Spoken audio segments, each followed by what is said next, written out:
My name is Dr. Kamasi Hill. I am an educator for the past 19 years. I currently teach at Evanston Township High School, primarily juniors and seniors, and I teach American history as well as advanced placement in American history, as well as African American studies and debate. Wow. So what got you into teaching? What made you want to be a teacher? Originally, I went to college for film, so I've always been interested in the visual arts, but I needed a job, and what happened was when I graduated from college, instead of going to graduate film school, which I thought I was going to do, I ended up substitute teaching, fell in love with it, decided to go ahead and pursue my master's in education. That was around 1996. And the rest is history. Okay. Wow. So as a teacher, if you will, especially kind of dealing with high school students, what has been your best moments as a teacher? I think the best moment as a teacher is probably seeing a graduate from college, to be honest with you. Okay. I got a chance to participate in one of my former students' college graduations over the summer at Howard University. I taught her when she was a sophomore and when she was a junior and when she was a senior, and I promised her that I would be there when she graduated from college, and I was. And I wanted to make sure I lived up to that promise. So it's really just to see them mature and evolve afterwards. I would say, it's hard to say individual moments. That was definitely one of them. But I would say just seeing the light bulb fall.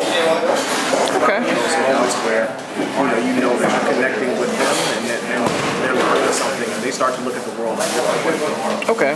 So I guess the inverse of that would be, what would be some of your more difficult moments as a teacher? The difficult moments, I would say, are moments where I feel like I have exhausted all of my resources and the toolkit to try to reach them, academically or socially, and can't seem to do so.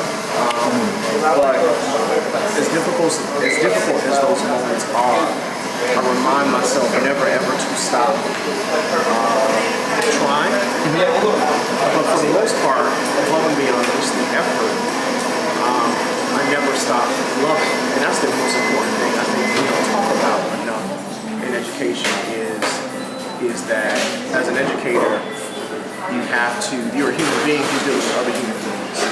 And you have to love. And your capacity to love should be the motivating force behind what you do.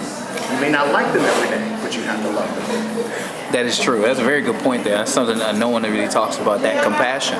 So kind of going forward, especially teaching for so long, whenever you do retire, what do you want the legacy of Dr. Hill to be like? If your students think back and think of you? I just want them to be able to say, I had the opportunity to take his class. I had the opportunity to talk to him in the hallway. I had the opportunity to have a conversation with him.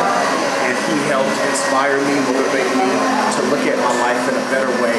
And I think about what those moments that he gave me from time to time. And I think about, I use those things that he gave me to help instruct and guide my path, as I move toward, the different venues in my future. So I think that's the most important thing. Just for them to learn something from me, hear something from me, remember something that helped inspire them. All right. Well, thank you very much, Dr. Hill.